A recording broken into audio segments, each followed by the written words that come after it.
Bienvenue dans le Morning News. Voici les titres de l'actualité. La signature a été annoncée pour le 12 septembre. Attente du nouvel accord de paix global au Soudan du Sud, le premier depuis 2015. La proposition phare de cette entente prévoit notamment le retour de Riek Machar à son poste de vice-président.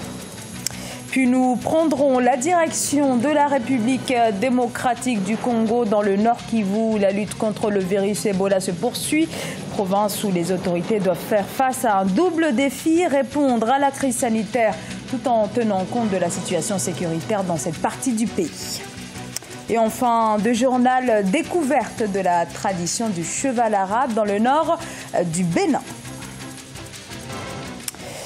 Dans le dossier sud-soudanais, un nouvel accord de paix global très attendu entre le chef de l'État Salva Kiir et son principal rival Riek Machar. L'IGAD, bloc régional et médiateur du conflit, s'est réuni ce mardi pour examiner les derniers points. La signature finale de ce nouvel accord de paix devrait intervenir ce mercredi. Peut-être un espoir de réconciliation pour ce pays déchiré par la guerre civile depuis 2013. Sharon Kamara.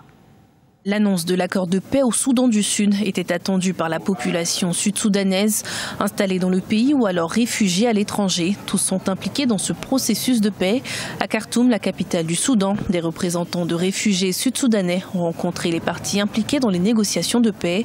Une rencontre qui vise à imposer la voix des réfugiés et à les placer ainsi au cœur de ce processus de paix qui doit mettre fin à la guerre civile. Les réfugiés sont les premiers concernés par cette rencontre. C'est à cause de ces violences qu'ils ont fui et ils doivent être certains que cet accord va se concrétiser. Si ce n'est pas le cas, ils ne reviendront pas et ils doivent poser ces questions pour se sentir suffisamment en confiance pour rentrer chez eux et commencer à reconstruire leur vie au Soudan du Sud. Selon le Haut Commissariat aux réfugiés, il serait plus d'1 million de réfugiés sud-soudanais à avoir fui les violences. L'Ouganda voisin est le pays qui a accueilli le plus de réfugiés sud-soudanais.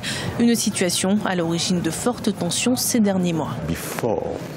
Avant la signature des accords de paix, ceux qui ont décidé d'initier cet accord de paix ont expliqué aux réfugiés pourquoi ils ont opté pour certaines décisions et l'impact que celles-ci auront.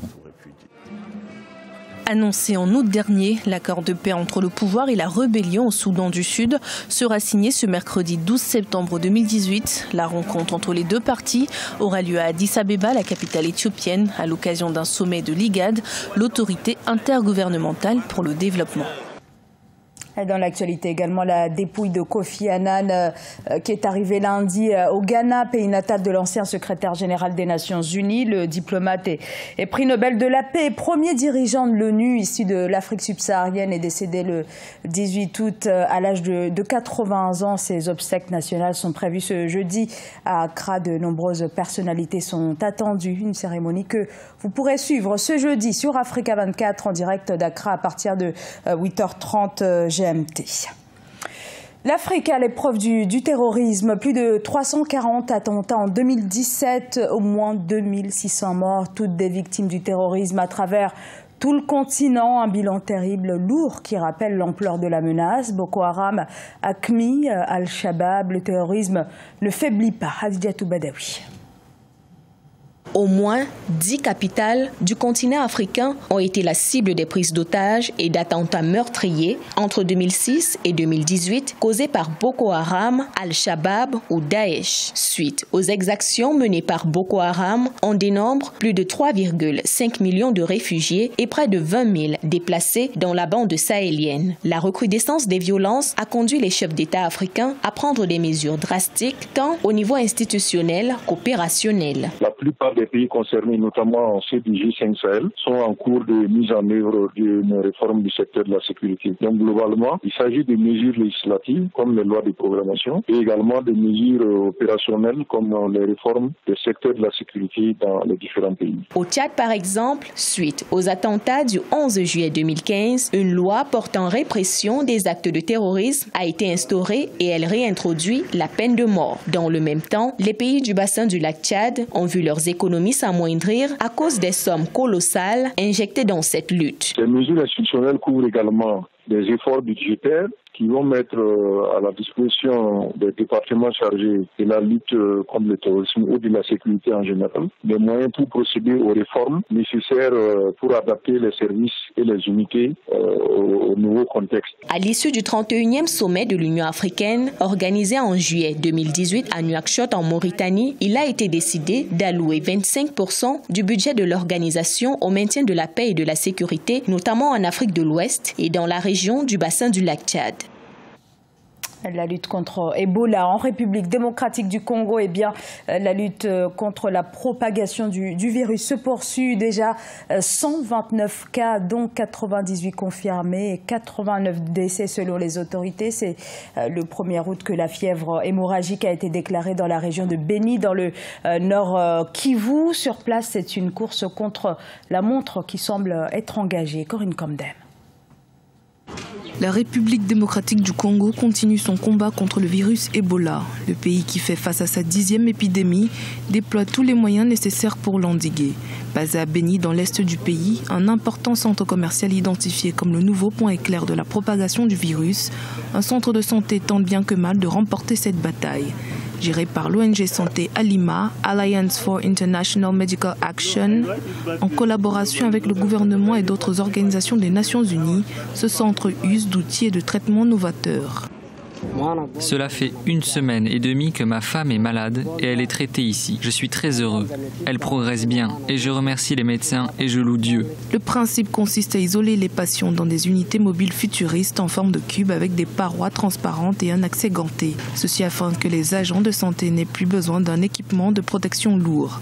Cependant, même la science la plus intelligente ne peut rien faire concernant les groupes rebelles qui sillonnent la région et la peur et la méfiance généralisée qui pourraient encore empêcher les efforts visant à contenir la 10e épidémie de fièvre hémorragique dans le pays. Nous avons prié le ministre de la Santé de mettre l'accent sur la lutte contre le virus Ebola. Nous demandons également au ministère de la Défense d'examiner la question de l'insécurité causée par ces rebelles, car l'insécurité fera fuir les médecins qui luttent contre le virus. Alors le virus se propagera et tuera encore plus de personnes. C'est un véritable danger. La lutte contre Ebola a atteint un stade avancé depuis sa découverte près de la rivière éponyme du Congo en 1976, lorsque la pire flambée a tué 11 300 personnes en Afrique de l'Ouest entre 2013 et 2016. Il n'existait pas de vaccin. Aujourd'hui, un vaccin expérimental fabriqué par Merck a aidé cette année à éliminer cette souche du virus à l'autre bout du pays en moins de 3 mois. Le Rwanda organise chaque année depuis 14 ans une cérémonie pour nommer les bébés gorilles du Parc national des volcans. Objectif, inciter les populations à s'impliquer davantage dans la conservation de cette espèce très développée dans le pays. La cérémonie s'est déroulée en présence notamment de membres du gouvernement. Voyez ce reportage sur place de notre correspondant Fraternanda Kaisienga. Pour la 14e année, la cérémonie d'attribution de nos hauts gorilles nouveau-nés, communément appelés Kwitizina en langue locale, a eu lieu ce 7 septembre 2018 à Kinigi, au nord du Rwanda. Au total, 23 bébés gorilles nés entre le mois de juillet 2017 et juin 2018 ont été nommés au cours d'une cérémonie qui a attiré de milliers de participants. Il faudra noter que lorsqu'on vient ici, ce n'est pas pour jouer les touristes, mais pour rappeler au monde qu'il y a des avantages mutuels dans la conservation de l'environnement. Il est vraiment d'une importance capitale pour nous de reconsidérer la protection de la nature, mais pour les générations à venir. Les efforts de conservation et de protection des gorilles des montagnes ont non seulement augmenté les revenus touristiques du Rwanda, mais également le nombre des gorilles de 481 en 2010 à 604 en 2016, selon l'Office rwandais de développement. Le gouvernement rwandais est convaincu qu'avec les stratégies de conservation et de marketing touristique disponibles, le secteur touristique va produire les résultats financiers escomptés. Il ne fait aucun doute que la conservation est en train de soutenir la croissance du tourisme au Rwanda. Nous nous efforçons de doubler nos revenus à 800 millions de dollars et nous allons y arriver. Introduite en 2005, la cérémonie de Kwitizina fait partie des initiatives entreprises par le gouvernement rwandais pour la promotion du tourisme et la protection des gorilles de montagne, une espèce en voie de disparition. Et à Niki, au nord du Bénin, le déplacement à cheval n'a pas dit son dernier mot. Un véritable mode de vie pour une partie des habitants de la région. Une tradition que certains, vous allez le voir, tentent de sauvegarder. Reportage, notre correspondant, Lefti Ounou. Les cavaliers de Niki promeuvent les valeurs culturelles de Niki, une commune du nord-est du Bénin située dans le département de Borgou. Le cheval est un animal capital dans la tradition Bariba.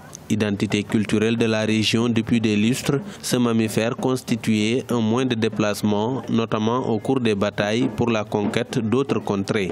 Lorsque vous avez une femme et qu'il y a eu problème, la femme rentre chez elle, vous allez à la recherche de cette femme dans la maison, dans la belle maison, j'allais dire.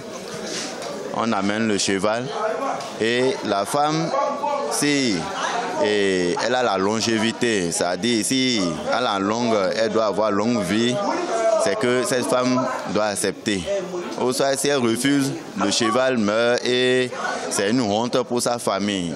Les cavaliers de Niki ont hérité cet héritage culturel de leurs ancêtres Bariba et ont à leur actif une trentaine d'années d'expérience.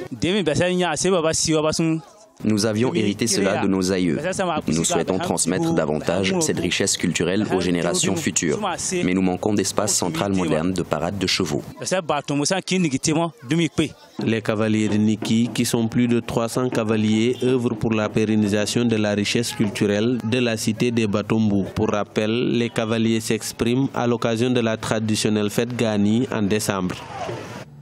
Ce journal a été réalisé par l'ensemble de la rédaction. Merci de votre fidélité. Dans un instant, une nouvelle édition de l'actualité sur Africa 24.